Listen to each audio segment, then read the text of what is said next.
Good morning friends. இன்றைக்கி Tamil class நம்ம என்ன பார்க்க போகிறோம் அப்படின்னு சொல்லி பார்த்தீங்கன்னா, போன கிளாஸில் சொல்லியிருந்தோம். என்ன அப்படின்னா, இப்போ எழுத்துக்களை முதல் எழுத்துக்கள், சார்பெழுத்துக்கள் அப்படின்னு ரெண்டாக பிரிக்கிறோம். அதில் பார்த்திங்க அப்படின்னா முதல் எழுத்துக்கள் அப்படிங்கிறது பார்த்துட்டோம். அடுத்து சார்பெழுத்துக்கள் பார்க்க போக முன்னாடி பார்த்திங்க அப்படின்னா, இடையில இருக்கக்கூடிய குட்டி குட்டி டாபிக்ஸாக இருக்கக்கூடிய இணை எழுத்து, சுட்டெழுத்து, மைங்கொலி எழுத்து, வினா எழுத்து, அந்த மாதிரியான டாபிக்ஸ்லாம் பார்த்திங்கன்னா ஸ்டார்ட் பண்ண போகிறோம். அதில் இன்றைக்கி சுட்டெழுத்து, வினா எழுத்து, இணை எழுத்து, மயங்கொலி எழுத்து, அந்த 4 குட்டி டாப்பிக்கும் பார்ப்போம். ஃபர்ஸ்ட் ஒன்று சுட்டெழுத்துக்கள். சுட்டெழுத்துக்கள் அப்படின்னா என்ன? சுட்டெழுத்து அப்படிங்கிறது என்ன அப்படின்னு பார்த்தீங்கன்னா, இப்போ ஒன்றும் இல்லை, அது இதுன்னு சுட்டி காட்டுவோம் இல்லையா, அதுக்கு பேர் தான் சுட்டெழுத்துக்கள். ஒன்று அங்கே இருக்குது, இங்கே இருக்குதுன்னு குறித்து காட்டுறது, வேற ஒன்றும் இல்லை. இப்போ நீங்கள் ரொம்ப ஈஸியாக எப்படி புரிஞ்சுக்கலாம் அப்படின்னு சொல்லி பார்த்தீங்கன்னா, இப்போ ஒரு பொருள் எங்கே இருக்குது அப்படின்னு கேட்குறோம், இல்லை ஒரு கடை எங்கே இருக்குது அப்படின்னு கேட்குறோம். இப்போ அந்த கடையை கேட்குறோம் அப்படின்னா, இந்த கடை இந்த தெருவில் இத்தனாவது கட்டடத்தில் இந்த ஃப்ளோரில் இருக்குது அப்படிங்கிறது தான் அதுக்கு சரியான ஆன்சராக இருக்கும். ஆனால் நம்ம என்ன சொல்லுவோம், அந்த இடப்பக்கம் தெரியுது இல்லையா, அந்த கடை, அந்த வலப்பக்கம் போனோம்னா அந்த கடை வந்துடும், அந்த மாதிரியெல்லாம் பேசுவோம். இது இப்படி பேசுகிறதுக்கு நம்ம பயன்படுத்தக்கூடிய எழுத்துக்களுக்கு பேர் தான் சுட்டெழுத்துக்கள். ஒன்றை சுட்டிக்காட்ட வரும் எழுத்துக்கள் சுட்டெழுத்துக்கள். டெஃபினிஷன் அப்படின்னு சொல்லி பார்த்தீங்கன்னா இதுதான். ஒன்றை சுட்டிக்காட்ட வரும் எழுத்துக்களுக்கு சுட்டெழுத்துக்கள்னு சொல்லிட்டு பேர். சரி, நீங்கள் யோசிக்கலாம், அப்படி சுட்டி காட்டுறதுக்கு நம்ம என்னெல்லாம் யூஸ் பண்ணியிருப்போம்? அங்கே சொல்லுவோம், இங்கே சொல்லுவோம், வேறு என்ன சொல்லுவோம், அந்த இந்த ரெண்டும் தான் அப்படின்னு நினச்சிட்ருப்போம். ஆனால் உண்மையிலேயே சுட்டெழுத்துக்கள் மொத்தம் எத்தனை அப்படின்னு சொல்லி பார்த்தீங்கன்னா 3 சுட்டெழுத்துக்கள் மொத்தம் எத்தனை அப்படின்னு சொல்லி பார்த்தீங்கன்னா 3 இருக்குது. சுட்டெழுத்துக்கள் மொத்தம் 3. அது என்ன 3 எழுத்து அப்படின்னா ஆ, இ, உ. ஆ, இ, உ, இது 3 பார்த்திங்கன்னா சுட்டெழுத்துக்கள் அப்படின்னு சொல்லி சொல்லுவாங்க. இந்த ஊ இப்போ நம்ம கேள்விப்பட்டிருக்கவே மாட்டோம். அது சொல்லுவோம், இது சொல்லுவோம். உது அப்படின்னு ஒன்று நம்ம சொல்கிறதே இல்லை. ஆனால் முன்னாடி இருந்திருக்கு, பயன்பாட்டில் இருந்திருக்கு. இப்போ தான் நம்ம பயன்படுத்துறதில்ல. இப்போ நம்ம முன்னோர்கள் பயன்படுத்திட்டு இருந்திருக்காங்க. சுட்டெழுத்துக்கள் மொத்தம் 3, ஆ, இ, உ. இப்போவுமே பார்த்திங்க அப்படின்னா இந்த ஸ்ரீலங்கா, மலேசியா, ஆங்கில தமிழ் பேசுகிறாங்க இல்லையா, மெயினாக ஸ்ரீலங்காலெலாம் பார்த்திங்க அப்படின்னா அது, இது, உது 3 சுட்டெழுத்துமே பார்த்திங்க அப்படின்னா பயன்படுத்திட்டு தான் இருக்காங்க. இப்போது சுட்டெழுத்துக்கள் அப்படிங்கிறது அவ்வளோதானா அப்படின்னா, என்றால் என்னன்னு முடிஞ்சிச்சு, என்னென்ன சுட்டெழுத்துக்கள் அப்படிங்கிறது முடிஞ்சிருச்சு. இந்த சுட்டெழுத்துக்கள் நம்ம பயன்படுத்துறதை பொறுத்து நம்ம என்ன பண்ண போகிறோம் அப்படின்னு சொல்லி பார்த்திங்கன்னா, ஒரு குட்டியாக ஒரு 5 டாபிக் பார்ப்போம். என்னெல்லாம் அப்படின்னா, அண்மை சுட்டு, சேய்மை சுட்டு, அண்மை சுட்டு, சேய்மை சுட்டு, அகச்சுட்டு, புறச்சுட்டு. அகச்சுட்டு, அண்மை சுட்டு, சேய்மை சுட்டு, அகச்சுட்டு, புறச்சுட்டு, சுட்டு திரிபு. சுட்டு திரிபு அப்படின்னு சொல்லிட்டு ஒரு 5 குட்டி ஹெட்டிங். இது ஹெட்டிங் மனப்பாடம் பண்ணணுமா 5 வகையா அப்படின்னு அப்படி கிடையாது. நம்ம இவ்வளோதான், இந்த 5 பார்த்தா இந்த டாபிக் முடிஞ்சிடும் அப்படிங்கிற ஒரு மைண்ட் செட்காக பார்க்குறது தான். குட்டி குட்டியாக ஒரு 5 ஹெட்டிங் பார்க்க போகிறோம். ஃபஸ்ட்டு ஒன்று என்ன அப்படின்னு சொல்லி பார்த்தீங்கன்னா அண்மை சுட்டு.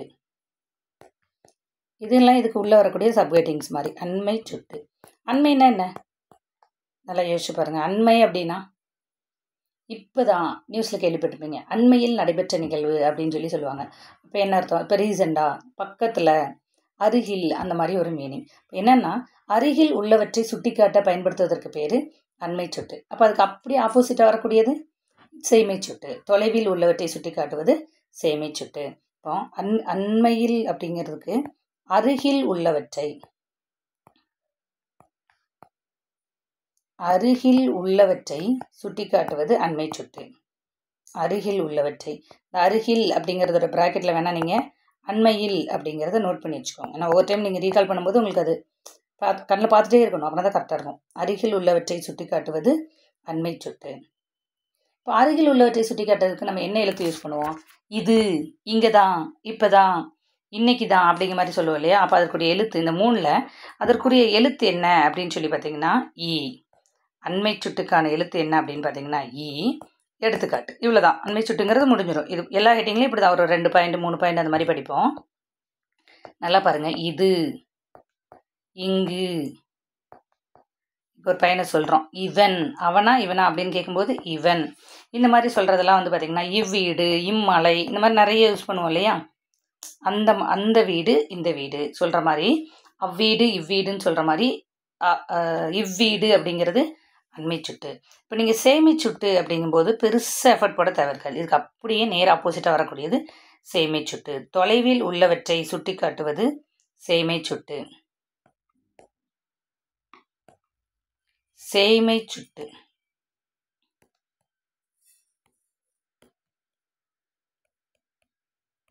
சேமை சுட்டு அப்படின்னு சொல்லி பார்க்கும்போது ஃபஸ்ட் ஒன்று அதுக்கு அப்படியே எதிர்ப்பதமாக எழுதணும் அப்படின்னா தொலைவில் உள்ளவற்றை சுட்டி காட்டுவது சேமை சுட்டு. சுட்டு அடுத்து அதற்குரிய எழுத்து என்னவா இருக்கும் நமக்கே தெரியும். அங்கே, அந்த பையன், அவன், அந்த வீடு, அந்த மலை அப்படின்னு சொல்கிறோம் இல்லையா. அப்போ அதற்குரிய எழுத்து என்ன அப்படின்னு சொல்லி பார்த்தீங்கன்னா ஆ அப்படிங்கிறது. எடுத்துக்காட்டு சேம். நீங்கள் இந்த அண்மை சுட்டுக்கு எழுதுனதோட அப்படியே ஆப்போசிட்டாக எழுதி வச்சுக்கிட்டிங்கன்னா உங்களுக்கு புரிஞ்சுக்கிறதுக்கு ஈஸியாக இருக்கும். அது, அங்கு, அவன், அவ்வீடு. இவ்வளோ எழுதணுமா அப்படின்னா அது உங்களோட சாய்ஸ் தான். சும்மா புரிஞ்சுக்கிறதுக்காண்டி கொஞ்சம் எக்ஸ்ட்ரா எழுதுகிறோம், அவ்வளோதான். இப்போ சுட்டெழுத்துக்கள் அப்படின்னு சொல்லி பார்க்கும்போது சுட்டுன்னா என்னன்னு பார்த்தாச்சு. அதற்குரிய எழுத்துக்கள் எத்தனை எதுன்னு சொல்லி பார்த்தாச்சு. அடுத்து வந்து பார்த்தீங்க அப்படின்னா அண்மை சுட்டுனா என்ன, சேமை சுட்டுனா என்ன அப்படிங்கிறதே பார்த்துட்டோம். அடுத்து நம்ம பார்க்க போகிறது என்ன அப்படின்னு பார்த்தீங்கன்னா அண்மை சுட்டு பார்த்தாச்சு, சேமை சுட்டு பார்த்தாச்சு. அடுத்து நம்ம அகச்சுட்டு புறச்சுட்டு அது ரெண்டையும் பார்க்க போகிறோம். அகச்சுட்டு அப்படின்னா என்ன? அகச்சுட்டு அகம் அப்படின்னா அகம், புறம். அது ரெண்டும் நிறைய பேருக்கு தெரிஞ்சிருக்கும். நார்மலாக என்னென்னா அகம்னா உள்ளே, மனதின் உள்ளே, அகத்தே, அக அழகு அப்பெல்லாம் திருவள்ளுவர் நிறைய இடங்களே பேசியிருப்பார். இப்போ அகம் அப்படின்னா என்னென்னா உள்ளே, புறம் அப்படின்னா என்ன அப்படின்னு சொல்லி பார்த்தீங்கன்னா வெளியே. இப்போ என்ன சொல்லியிருப்பாங்க அப்படின்னா இங்கே என்ன எப்படி படிக்கிறோம் அப்படின்னு சொல்லி பார்த்தீங்கன்னா ஒரு சுட்டெழுத்தானது சொல்லுக்குள்ளேயே மிங்கிளாக இருந்துச்சுன்னா அதுக்கு பேர் அகச்சுட்டு. சொல்லுக்கு வெளியே இருந்துச்சு அப்படின்னா அதுக்கு பேர் புரிச்சுட்டு. ரொம்ப ஈஸியாக இருக்கும் பார்த்தோம் அப்படின்னா. எடுத்துக்காட்டு வச்சு பார்த்தீங்கன்னா உங்களுக்கு ரொம்ப ஈஸியாக புரிஞ்சிடும். நல்லா பாருங்கள். இப்போ என்ன அப்படின்னா அவன், நமக்கு அங்கே வந்து ஆவா ஈயா அப்படிங்கிறது முக்கியம் இல்லை. அவன் அவ்வீடு, அவன் அவ்வீடு, இந்த ரெண்டு வார்த்தையும் கம்பேர் பண்ணி பாருங்கள். இந்த வார்த்தையில் இந்த ஆவை கட் பண்ணிட்டோம் அப்படின்னா இந்த வண்ணுக்கு என்ன அப்படின்னா தனியாக பொருள் இல்லை. ஆனால் இந்த ஆவை கட் பண்ணி பாருங்கள், வீடு அப்படின்னு ஒரு பொருள் இருக்குது. ஆனால் ரெண்டுமே என்னதான் சுட்டு சொற்கள் தான். நமக்கு அண்மை சுட்டா சேமி சுட்டாங்கிறது பிரச்சனை இல்லை. அகச்சுட்டை பொறுத்தளவு சுட்டெழுத்து வந்திருக்கு, சுட்டி காட்டுது. இந்த சொல்லும் சுட்டு சொல்லுதான், இந்த சொல்லும் சுட்டு சொல்லுதான். ஆனால் சுட்டெழுத்தை நீக்கினால் பொருள் தரமாட்டேங்குது இந்த சொல். ஆனால் சுட்டெழுத்தை நீக்கினாலும் இந்த சொல் என்ன செய்யுது அப்படின்னு சொல்லி பார்த்தீங்கன்னா பொருள் தருகிறது. அப்போ இதுலேருந்து என்ன புரிஞ்சுக்கணும் நம்ம அப்படின்னா இந்த வார்த்தையில் இந்த சுட்டெழுத்தானது சொல்லுக்குள்ளேயே மிங்கிள் ஆயிடுச்சு, உள்ளேயே போயிடுச்சு. அதனால தான் அது பிரித்தாலும் பேலன்ஸ் இருக்கக்கூடியதுக்கு பொருள் தர முடியலை. ஆனால் இதில் சுட்டுச்சொல் தான், அவ்வீடு அப்படிங்கிறது சுட்டுச்சொல் தான். ஆனால் இந்த வார்த்தைக்கு வெளியே இருந்து தான் இது ஒரு சுட்டு பொருளை தருது. அதனால தான் அதை நீக்கினாலும் பிற எழுத்துக்கள் பொருள் தருகிறது. இதை பேஸ் பண்ணி தான் நம்ம அகச்சுட்டு புறச்சுட்டு அப்படிங்கிற கான்செப்ட் வந்து பார்த்திங்கன்னா படிக்க போகிறோம். ஃபர்ஸ்ட் பாயிண்ட் நோட் பண்ணிக்கோங்க. அகச்சுட்டு அப்படின்னா சுட்டெழுத்து சொல்லின் உள்ளேயே இருந்து சுட்டு பொருளை தருவது. சொல்லின் உள்ளேயே இருந்து சுட்டு பொருளை தருவது. இங்கே அகச்சுட்டு போடுறோமா புறச்சுட்டு போடுறோமாங்கிறது முக்கியம். அண்மை சுட்டு எழுதுறோமா சேமை சுட்டு எழுதுறோமாங்கிறது முக்கியம் கிடையாது.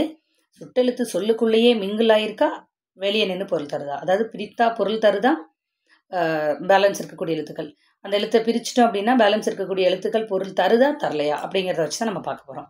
சொல்லின் உள்ளேயே இருந்து சுட்டு பொருளை தருவது. அடுத்து இதுக்கு ரொம்ப முக்கியமான பாயிண்ட் என்ன அப்படின்னா சுட்டெழுத்தை நீக்கினால்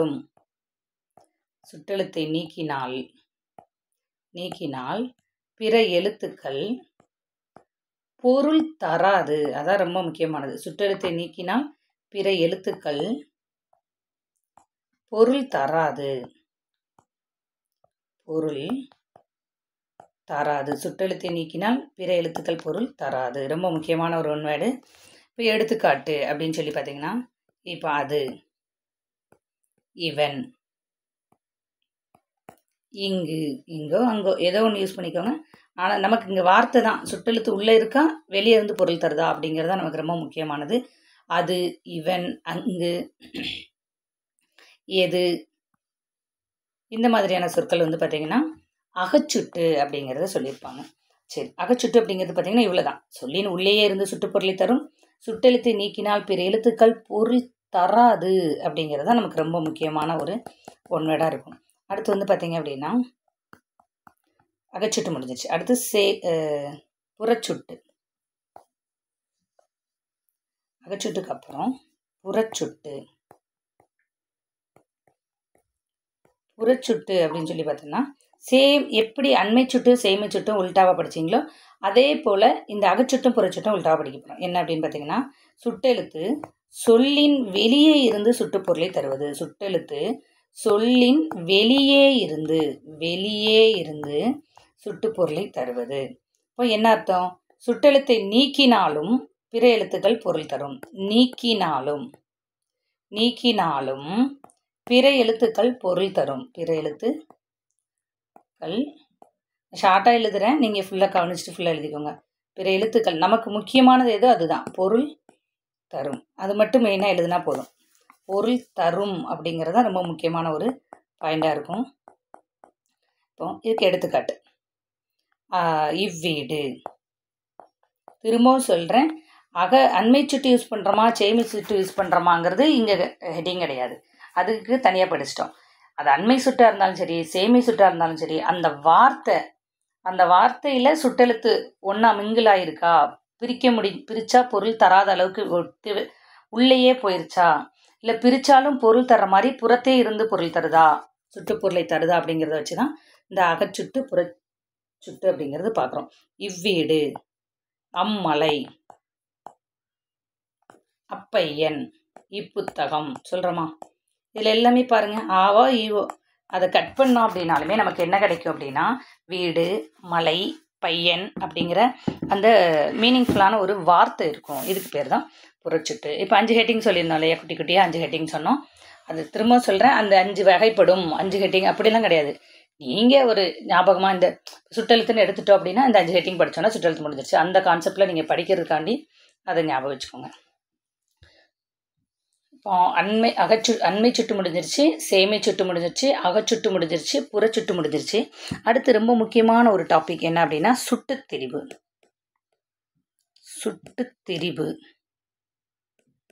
திரிபு அப்படின்னா என்ன? நாங்களே யோசிச்சு பாருங்க. திரிஞ்சிருச்சு. இப்போ பார்த்தீங்க அப்படின்னா பால் திரிஞ்சிருச்சு அப்படின்னு சொல்லுவாங்க. ஆக்சுவலி என்னென்னா 2 விதமாக. நம்ம இப்போ என்னென்னா கெட்டு போயிடுச்சுன்னா அப்படின்னா திரிஞ்சிருச்சுன்னு நினச்சிட்ருப்போம். ஆனால் உண்மையிலேயே மீனிங் என்ன அப்படின்னு சொல்லி பார்த்தீங்கன்னா பாலானது ஒரு நிலையிலேருந்து இன்னொரு நிலைக்கு மாறிடுச்சு. இதை நீங்கள் இன்னொரு விதத்தில் கவனிக்கலாம். என்ன அப்படின்னா தயிராக மாறினதுக்கு என்ன சொல்லுவாங்க, தயிர் திரிஞ்சிருச்சா, பெற வந்துருச்சா, இல்லைனா தயிர் திரிஞ்சிருச்சா, சில ஊர்களில் பேசுவாங்க கவனிச்சிங்கன்னா. இப்போ என்னென்னா தயிராகும்போது அது நல்ல காரியமாக தானே இருக்குது. நம்மளை பொறுத்தளவு என்ன அப்படின்னா திரிபு அப்படின்னா அதோட மீனிங் என்னென்னா மாற்றம், அதாவது சேஞ்சஸ். இந்த திரிபு, மாற்றம், சேஞ்சஸ், விகாரம் இது எல்லாமே கிட்டத்தட்ட என்ன அப்படின்னா ஒரே மீனிங் தான் தரும். திரிபு அப்படிங்கிறது ஒரு நிலையிலிருந்து இன்னொரு நிலைக்கு மாறுறதுக்கு பேர் திரிபு அப்படின்னு சொல்லி சொல்லுவாங்க. இப்போ என்ன அப்படின்னா இப்போ இந்த சுட்டு எழுத்து இப்போ நீங்கள் நல்லா யோசிச்சு பாருங்கள். இங்கே நம்ம இங்கே கூட எழுதணும் அப்பையன் அப்படிங்கிறது தான் சரியான ஒரு வார்த்தையாக இருக்கும். ஒரு பையன் தூரத்தில் நிற்கிற ஒரு பையனை குறிக்கிறதுக்கு அப்பையன் அப்படின்னு தான் சொல்லணும். ஆனால் நம்ம இப்போ அப்படி சொல்கிறோமா? மேக்சிமம் சொல்ல மாட்டோம். அந்த பையன், இந்த பையன் அப்படி தான் சொல்கிறோம். அப்போ அந்த இந்தங்கிறது நம்ம சுட்டு எழுத்துலேயே படிக்கல. நல்லா நோட் பண்ணி பார்த்தீங்கன்னா ஆ இ உ 3 தான் சுட்டெழுத்தில் படித்தோம். அந்தங்கிற ஒரு சுட்டெழுத்து நம்ம படிக்கிறவே இல்லை. ஆனால் காலப்போக்கில் ஆ இ அப்படிங்கிற சுட்டெழுத்துக்கள் காலப்போக்கில் நம்ம அந்த இந்தன்னு மாற்றி, அதாவது ஒரு நிலையிலேருந்து இன்னொரு நிலைக்கு மாறி நம்ம பயன்படுத்திகிட்டு இருக்கிறதுக்கு பேர் தான் சுட்டுத்திரிவு அப்படின்னு சொல்லி சொல்லுவாங்க. இப்போ என்ன அப்படின்னா ஆ இ என்னும் சுட்டெழுத்துக்கள் காலப்போக்கில் மாற்றம் பெற்று அந்த இந்த என வழங்கி வருவது சுட்டுத்திரிபு. ஆ இ என்னும் சுட்டெழுத்துக்கள் காலப்போக்கில் மாற்றம் பெற்று அந்த இந்த என வழங்கி வருவது சுட்டுத்திரிபு. இப்போ சுட்டுத்திரிவுக்கான உதாரணம் அப்படின்னா இதுதான். இப்போ எடுத்துக்காட்டு அப்படின்னு சொல்லி பார்த்தீங்க அப்படின்னா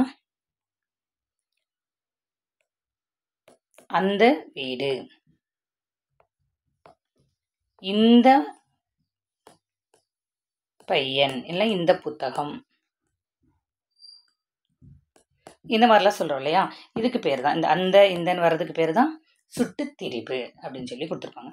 நல்லா நோட் பண்ணிக்கோங்க. சுட்டெழுத்துக்கள் அப்படிங்கிற கான்செப்ட் வந்து பார்த்திங்கன்னா முடிஞ்சிருச்சு. சுட்டெழுத்துக்கள்னால் என்ன அப்படின்னு சொல்லி பார்த்தீங்கன்னா, ஒன்றை சுட்டிக்காட்ட வரும் எழுத்துக்கள் சுட்டெழுத்துக்கள். அதற்குரிய எழுத்து அப்படின்னு சொல்லி பார்த்தீங்கன்னா ஆ, இ, உ அப்படிங்கிறது. உ என்பது தற்போது பயன்பாட்டில் இல்லை. ஆ, இ 2 மட்டும் தான் நம்ம பயன்படுத்திகிட்டு இருக்கோம். உள்ள குட்டி குட்டியாக ஒரு 5 ஹெட்டிங் பார்க்குறோம். அண்மை சுட்டு, சேமை சுட்டு, அகச்சுட்டு, புறச்சுட்டு, சுட்டுத்திரிபு அப்படின்னு சொல்லிட்டு. அண்மை சுட்டுனா என்ன அப்படின்னு பார்த்தீங்கன்னா, அருகில் உள்ளவற்றை சுட்டி காட்டுவது அண்மை சுட்டு. அப்படி உங்களுக்கு அப்படியே ஒரு கல்வா இருக்கும். அருகில் உள்ளவற்றை சுட்டி காட்டுவது அண்மை சுட்டு. அதற்குரிய எழுத்து அப்படின்னு சொல்லி பார்த்தீங்கன்னா இ. எடுத்துக்காட்டு இது, இவன், இங்கு இதெல்லாம். தொலைவில் உள்ளவற்றை சுட்டி காட்டுவது சேமை சுட்டு. அதற்குரிய எழுத்து அது, அங்கு, அவன், அவ்வீடு எல்லாமே. அகச்சுட்டு, புறச்சுட்டு. அகச்சுட்டு அப்படின்னா சொல்லின் உள்ளேயே இருந்து சுட்டுப்பொருளை தருவது. நம்ம ரொம்ப இது ஈஸியாக புரிஞ்சுக்கணுன்னா இந்த பாயிண்ட் வச்சு புரிஞ்சுக்கலாம். சுட்டெழுத்தை நீக்கினாலும் பிற எழுத்துக்கள் பொருள் தரலை அப்படின்னா அது அகச்சுட்டு. தரலைன்னா என்ன, உள்ளேயே போய் மிங்கிலாயிடுச்சு அப்படின்னு அர்த்தம். அடுத்து வந்து பார்த்தீங்க அப்படின்னா புறச்சுட்டு. புறச்சுட்டுனா என்ன அப்படின்னு சொல்லி பார்த்தீங்கன்னா, சொல்லின் வெளியே இருந்து சுட்டுப்பொருளை தருவது. நீக்கினாலும் பிற எழுத்துக்கள் பொருள் தரும். இவ்வீடு, இம்மலை, ஏதோ ஒன்று. நான் திரும்ப ஏன் சொல்கிறேன் அப்படின்னா, அங்கே அக எழுத்தா புற எழுத்தா அண்மை எழுத்தா சேமை எழுத்தா அப்படிங்கிறது நமக்கு பெருசாக முக்கியம் கிடையாது. அந்த வார்த்தையில் நீக்குனா பொருள் தரதா, நீக்குனா பொருள் தரலையா அப்படிங்கிறத வச்சு தான் அகச்சுட்டு புறச்சுட்டுங்கிறது படிப்போம். ஆனால் நீங்கள் அண்மை சுட்டு சேமை சுட்டு படிக்கும்போது எழுத்தை கவனிக்கணும். ஈ போட்டிருக்கோமா, ஆ போட்டிருக்கோமா அப்படின்னு சொல்லிட்டு. அடுத்து வந்து பார்த்தீங்கன்னா சுட்டுத்திரிபு. சுட்டுத்திரிபுன்னா என்ன அப்படின்னா, ஆ, இ என்னும் சுட்டெழுத்துக்கள் காலப்போக்கில் மாற்றம் பெற்று அந்த இந்த என வழங்கி வருவது சுட்டுத்திரிபு அப்படின்னு சொல்லி கொடுத்துருப்பாங்க. இப்போ சுட்டெழுத்துக்கள் அப்படிங்கிற அந்த கான்செப்ட் வந்து பார்த்தீங்கன்னா முடிஞ்சிருச்சு. இதே போல் இன்னொரு குட்டி ஹெட்டிங் என்ன அப்படின்னு சொல்லி பார்த்தீங்கன்னா, இணை எழுத்துக்கள். இணை எழுத்துக்கள், வினா எழுத்துக்கள், அந்த 2 ஹெட்டிங்கும் முக்கியமாக பார்க்குற மாதிரி இருக்கும். ஒவ்வொன்றா பார்க்கலாம். இணை எழுத்துக்கள். இன எழுத்து அல்லது இனவெழுத்து சேர்த்து எழுதிடலாம். இனவெழுத்துக்கள். இன எழுத்து அப்படின்னு தனித்தனியாக எழுதாமல் சேர்த்து எழுதும்போது ஏன் இந்த வே வருது அப்படிங்கிறத நம்ம புணர்ச்சி விதியெல்லாம் படிப்போம். இனவெழுத்து. இப்போ இனவெழுத்து அப்படின்னா என்ன அப்படின்னு பார்க்க போகிறோம். இனம்னா என்ன? நார்மலாக நீங்கள் யோசிச்சு பாருங்கள். இனம் அப்படின்னு நம்ம எப்போ சொல்லுவோம்? இப்போது ஆணினம் சொல்கிறோம், பெண்ணினம் அப்படிங்கிற சொல்கிறோம், மனித இனம் அப்படின்னு சொல்கிறோம், விலங்கினம் அப்படின்னு சொல்கிறோம். ஏன் இப்படி பிரித்தோம் கொஞ்சம் யோசிச்சு பார்த்தீங்கன்னா, இப்போ விலங்கினம் அப்படிங்கிறதுலாம் என்ன அப்படின்னா, அந்த உயிர்கள் எல்லாமே, அந்த விலங்குகள் எல்லாமே வந்து பார்த்திங்கன்னா ஒரே மாதிரி உடல் அமைப்பு. ஒரே மாதிரி மீன் அதுக்குள்ள அளவு வேறு வேறு இருக்கலாம். மற்றவங்களோட கம்பேர் பண்ணும்போது இப்போ 4 கால் இருக்கும், அந்த 5 அறிவுடையதாக இருக்குது. அப்போ அவை எல்லாமே வந்து விலங்கினம். இப்போ பறக்கக்கூடிய தன்மை உள்ள எல்லாவற்றையும் நம்ம என்ன சொல்கிறோம்? பறவை இனம் அப்படின்னு சொல்கிறோம். அதே போல் மனிதர்கள் அப்படின்னு சொல்லி பார்க்கும்போது ஒரே மாதிரி உடல் அமைப்புடையவங்கள மனிதர்கள்னு சொல்கிறோம். அதுக்குள்ளே நீங்கள் வந்து பாருங்கள், ஆண்கள் பெண்கள், ஆணினம் பெண்ணினம்னு சொல்கிறோம். அதுலேயுமே இந்த மாதிரி உடலமைப்பு இருந்துச்சுன்னா ஆணினம், இந்த மாதிரி உடலமைப்பு இருக்கக்கூடியவங்க பெண்ணினம் அப்படின்னு சொல்லி முடிவு பண்ணுறோம். என்ன அப்படின்னா, இந்த இனம் அப்படிங்கிறதுக்கான டெஃபினிஷன் என்ன அப்படின்னு சொல்லி பார்த்தீங்கன்னா, நார்மலாக இனம்னா ஒரே மாதிரி இருக்கக்கூடியது, ஏதோ ஒற்றுமை இருக்குது. அந்த பாயிண்டை பிடிச்சி அப்படியே கொண்டு வந்தீங்க அப்படின்னா டெஃபினிஷன் ஈஸியாக படிச்சிடலாம். ஏதோ ஒற்றுமை உள்ளவற்றை ஒரே இனமாக நம்ம பிரித்து வைக்கிறோம். இப்போ பறக்கக்கூடியது பறவை இனம், 4 கால் இருந்துச்சுன்னா விலங்கினம், மனிதன் ஒரே மாதிரி உடலமைப்புடையதை மனித இனம், அதுலேயுமே ஆணினம் பெண்ணினம் நம்ம பிரிக்கிற மாதிரி ஏதோ ஒற்றுமை உள்ளவற்றை ஒரு தொகுதியாக பிரிக்கிறதுக்கு பேரை நம்ம இனம்னு சொல்கிறோம். இதை எப்படி எழுத்துக்களில் பார்க்குறோம் அப்படின்னா, ஒரு சில எழுத்துக்களுக்குள்ள ஏதோ ஒரு ஒற்றுமை இருக்கும்.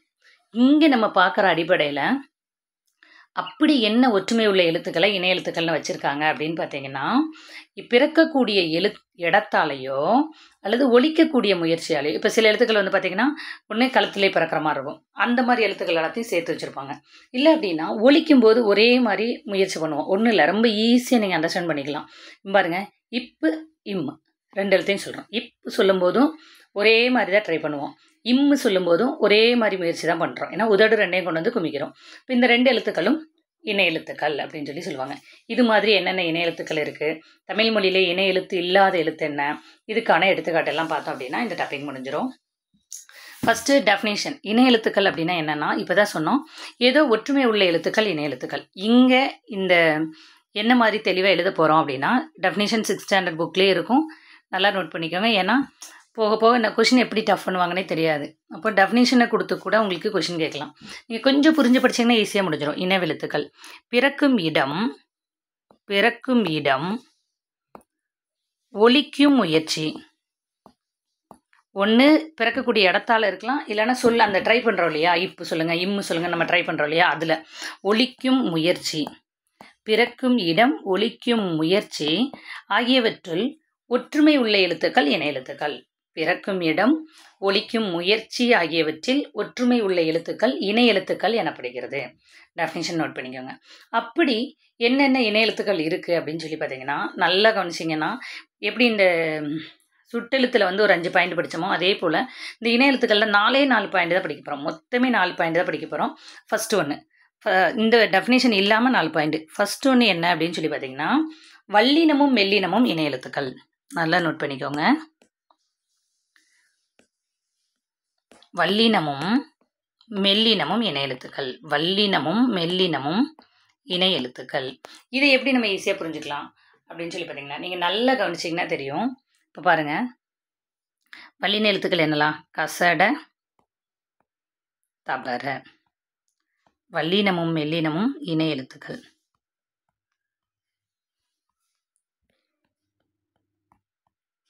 நென, நம்மன, நமன.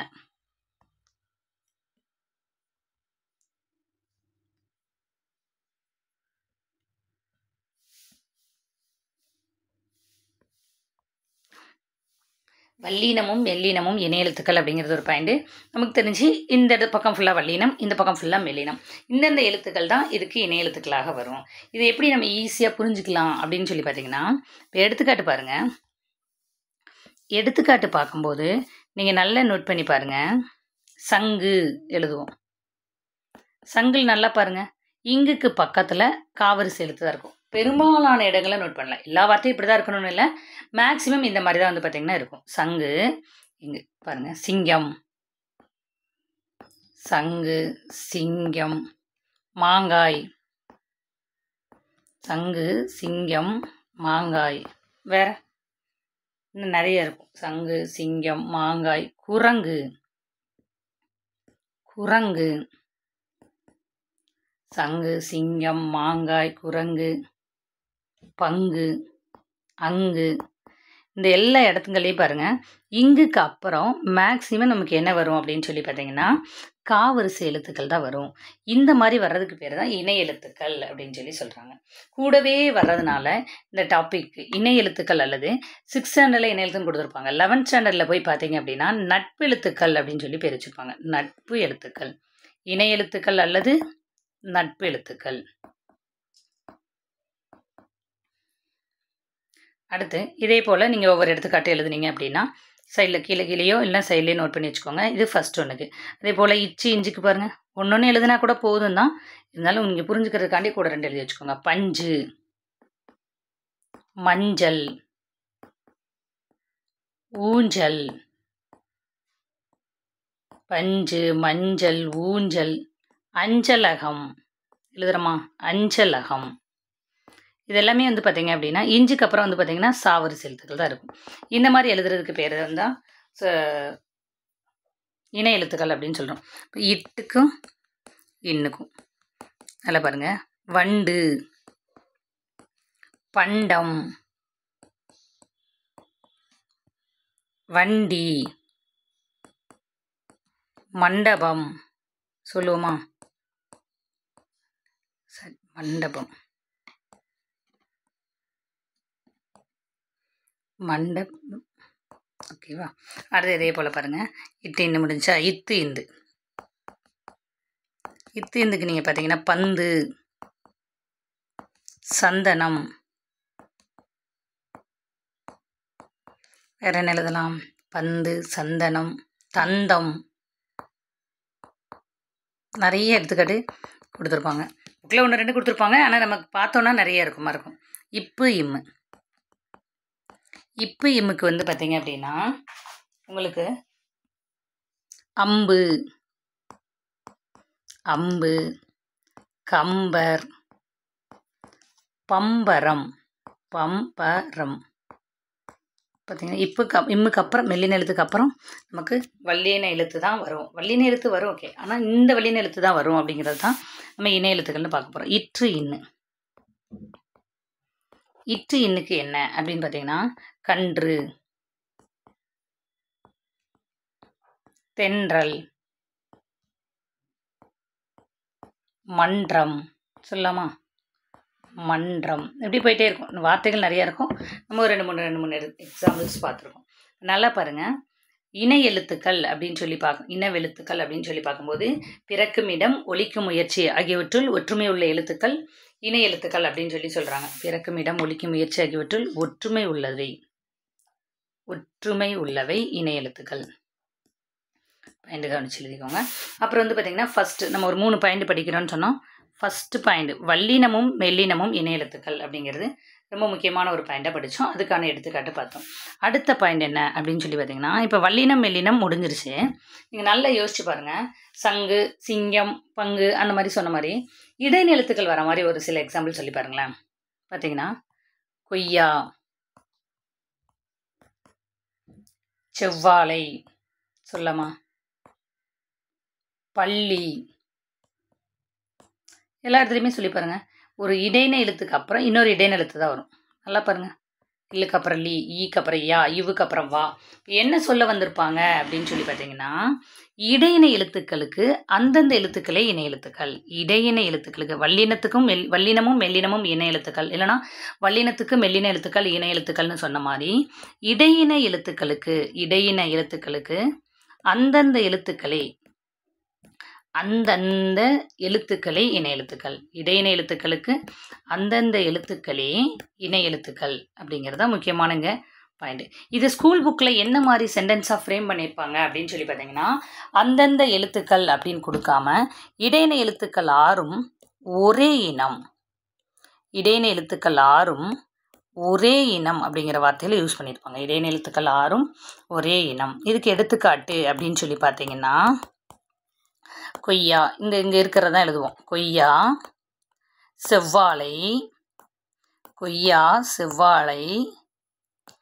பள்ளி, அந்த பள்ளி எல்லாமே வந்து பார்த்திங்க அப்படின்னா இந்த இடையின எழுத்துக்களுக்கான எடுத்துக்காட்டுகளாக இருக்கும். இப்போ வல்லின எழுத்துக்களும் மெல்லின எழுத்துக்களும் இணை எழுத்துக்கள் அப்படிங்கிறது ஒரு முக்கியமான பாயிண்ட்டு. அப்புறம் வந்து பார்த்திங்க அப்படின்னா இடையின எழுத்துக்களுக்கு அந்தந்த எழுத்துக்களே இணை எழுத்துக்கள் அப்படிங்கிறது அடுத்த பாயிண்ட்டு. இப்போ மூணாவது நம்ம என்ன பார்க்க போகிறோம் அப்படின்னு சொல்லி பார்த்தீங்கன்னா, மூணாவது என்ன அப்படின்னா உயிரெழுத்துக்கள். இப்போ மெய்யெழுத்துக்களை பொறுத்தளவு வல்லினம், மெல்லினம், இடையினம் 3 முடிஞ்சிருச்சு. அடுத்து நம்ம பார்க்க போகிறது உயிரெழுத்துக்கள். உயிரெழுத்துக்களில் வந்து பார்த்தீங்க அப்படின்னா குறில் நெடில் இருக்கு இல்லையா, குறிலும் நெடிலும் இணை எழுத்துக்கள் அப்படின்னு சொல்லி படிப்போம். உயிரெழுத்துக்களை பொறுத்தளவு குறிலும் நெடிலும் இணை எழுத்துக்கள்.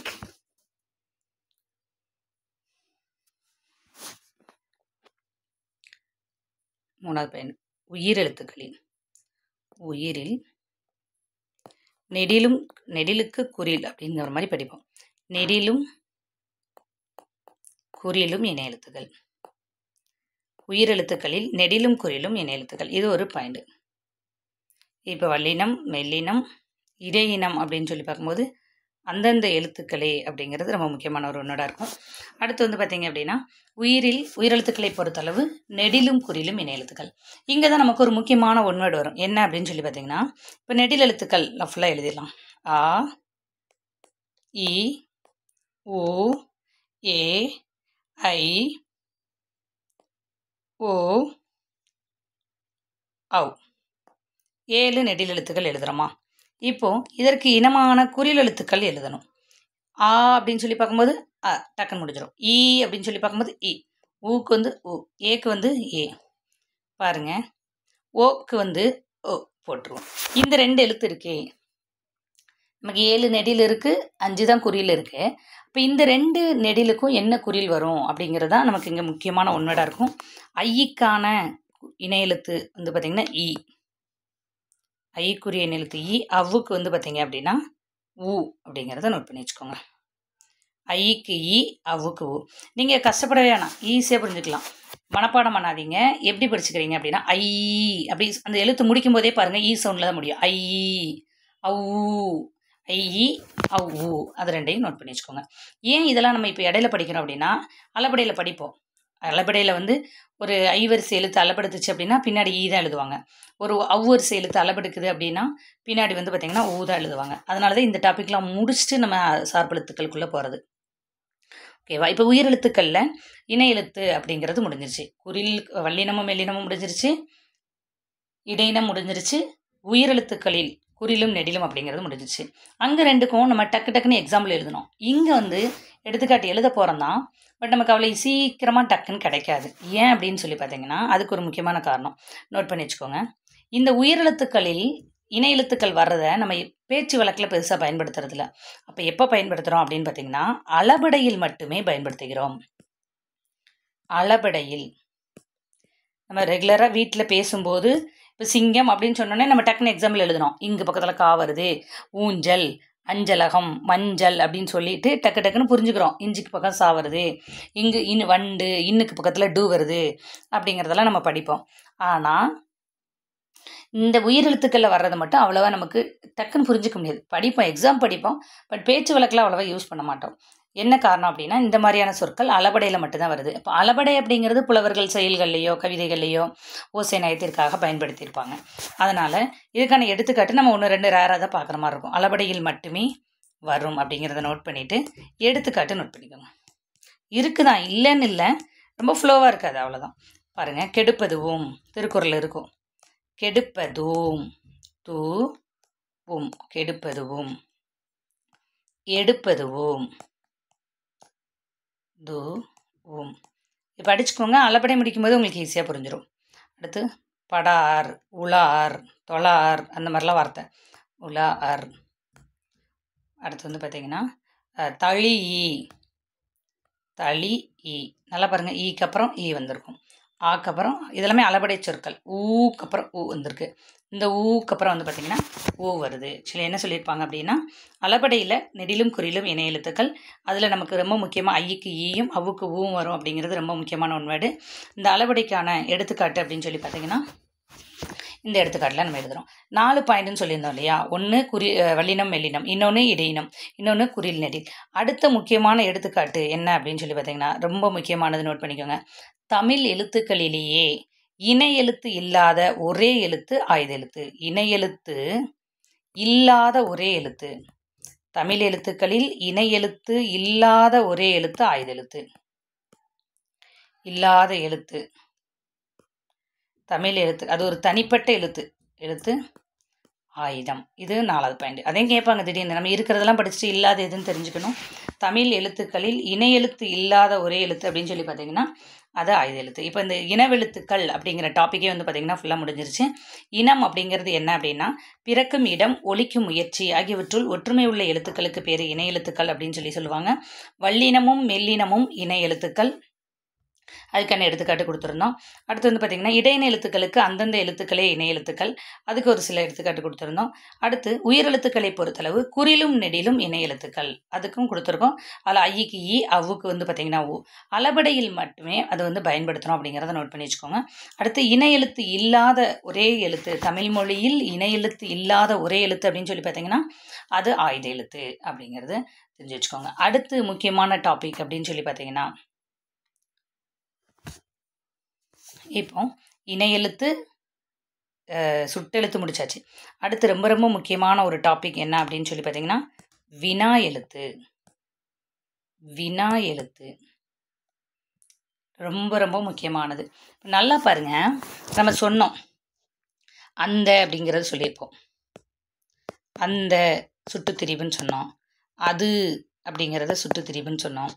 இது சுட்டுத்திரிவில் சுட்டுன்னு சொன்னோம். இது அப்படிங்கிறத சுட்டுன்னு சொன்னோம். இந்த வார்த்தைகள்லையே நீங்கள் கொஞ்சம் யோசிச்சு பாருங்க. ஏ போட்டு பாருங்க. எது, எந்த. இப்போ என்ன சொல்ல வந்திருப்பாங்க அப்படின்னா ஆ அப்படிங்கிற எழுத்தை போடும்போது அது இதுன்னு சுட்டுப்பொருளை தந்த அந்த வார்த்தை ஏ போடும்போது என்னவா மாறிடுது? ஒரு வினாவாக மாறிடுது, கொஷினாக மாறிடுது. நல்லா நோட் பண்ணி பாருங்கள். எந்த இடம், எது, அங்கே கிடப்பது எது, வேறு அப்படின்னு சொல்லி பார்த்தீங்கன்னா யார், இச்செயலை செய்தது யார். என்ன சொல்ல வராங்கன்னா, தமிழில் நிறைய எழுத்துக்கள் இருந்தாலுமே இப்போ வந்து பாருங்கள், இதுன்னு சொல்லும்போது சுட்டா இருந்துச்சு, ஆனால் வினாப்பொருளை தரல. ஏ போடும்போது வினாப்பொருளை தருது அப்படின்னு சொல்கிறோம் இல்லையா? அப்போ வினாப்பொருளை தரும் எழுத்துக்கள் வினா எழுத்துக்கள் அப்படின்னு டெஃபினேஷன் கொடுப்பாங்க. வினாப்பொருளை தரும் எழுத்துக்கள் வினா எழுத்துக்கள். வினாப்பொருளை தரும் எழுத்துக்கள் வினா எழுத்துக்கள் அப்படிங்கிறத நோட் பண்ணிக்கோங்க. ஃபர்ஸ்ட் டெஃபினேஷன், வினாப்பொருளை தரும் எழுத்துக்கள் வினா எழுத்துக்கள். வினாப்பொருளை வினாப்பொருளை தரும் எழுத்துக்கள் வினாப்பொருளை தரும் எழுத்துக்கள் வினா எழுத்துக்கள் அப்படிங்கிறது ரொம்ப முக்கியமான ஒரு வேர்டு. அடுத்து வந்து பார்த்தீங்க அப்படின்னா, இந்த வினா எழுத்துக்கள் அப்படின்னு சொல்லி பார்க்கும்போது எதெல்லாம் வினா எழுத்து? தமிழில் நிறைய லெட்டர்ஸ் இருக்குது. அது அப்படி பார்க்கும்போது மொத்த வினா எழுத்துக்கள் எத்தனை, எதெல்லாம், எப்படி சுட்டெழுத்து 3 அப்படின்னு படித்தோமோ அதே போல் வினா எழுத்துக்கள் அப்படின்னு சொல்லி பார்த்தீங்கன்னா மொத்தம் 5. ரொம்ப முக்கியமான ஒரு ஒன்று. எதெல்லாம் அப்படின்னு சொல்லி பார்த்தீங்கன்னா நான் எழுதுகிற அந்த ஆர்டர்லேயே நோட் பண்ணிக்கோங்க, அப்படின்னா உங்களுக்கு படிக்கிறதுக்கு ஈஸியாக இருக்கும்.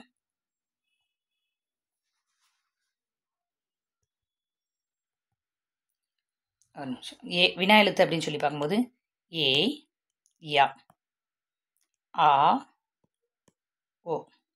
அடுத்து வந்து பார்த்தீங்கன்னா ஏ. என்ன அப்படி பார்த்தோம் அப்படின்னா, ஏ ஏ அப்படின்னு சொல்லி பார்க்கும்போது வினா எழுத்து எது சொல்கிறோமா? எங்கு, எப்படி, எதற்கு, அதே போல் யார். நம்ம ஒன்று மட்டும் எழுதுகிறோம், பேசும்போது நிறைய பேசிக்கிறோம். யார், யாருக்கு, யாருடையது, யாரால், இந்த மாதிரி வர்றதெல்லாம் வந்து பார்த்திங்கன்னா வினா எழுத்து. அடுத்து அவனா, அவனா, தெரியுமோ, தெரியுமோ அப்படின்னு கேட்போம். இந்த தகவல் உனக்கு தெரியுமோ அப்படின்னு கேட்குறோன்னு வச்சுக்கோங்களேன். அந்த இடத்துல வினா எழுத்து இருக்குது. அடுத்து